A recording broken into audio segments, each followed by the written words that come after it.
हर समस्या का हल आपके पास ही है। करीब 100 साल पहले की बात है। इटली के एक छोटे शहर में एक व्यापारी पर एक साहूकार का भारी कर्ज था।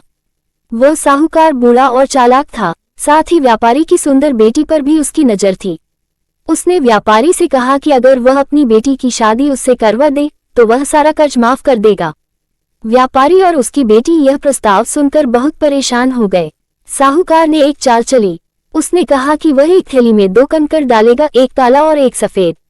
अगर व्यापारी की बेटी काला कंकड़ निकालेगी तो उसे साहूकार से शादी करनी पड़ेगी और कर्ज माफ हो जाएगा। अगर सफेद निकला तो भी कर्ज माफ होगा लेकिन शादी नहीं करनी पड़ेगी।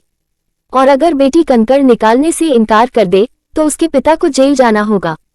अगले दिन सभी लोग बगीचे में इकट्ठा हुए। साहूकार ने चालाकी से दोनों कंकड़ उठाए, लेकिन दोनों काले थे।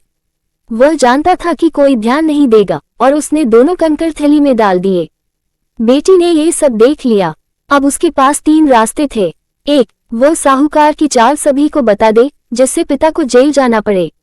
2, वो साहूकार की बात मान ले और खुद की जिंदगी बर्बाद कर ले। 3, वह चुप रहे और कोई उपाय सोचे। बेटी ने तीसरा रास्ता चुना, बुद्धिमानी और चतुराई का। उसने थैली में हाथ डालकर एक कंकड़ निकाला और बिना देखे उसे जमीन पर गिरा दिया। फिर उसने मुस्कुराते हुए कहा, ओह माफ कीजिए, कंकड़ हाथ से गिर गया। अब ये देखने के लिए कि मैंने कौन सा कंकड़ निकाला था, आप थैली में बचा दूसरा कंकड़ देख सकते हैं। थैली में तो दूसरा कंकड़ भी काला था, जिससे सभी मान गए कि जो कंकड़ गिरा वह सफेद ही रहा होगा। इस तरह बिना किसी को अपमानित किए, बिना कोई झगड़ा किए, लड़की ने अपने पिता का कर्ज भी माफ करवा दिया और अपनी जिंदगी भी बचा ली। मुश्किल कैसी भी हो, सोच समझकर, धैर्य और चतुराई से उसका हल निकाला जा सकता है।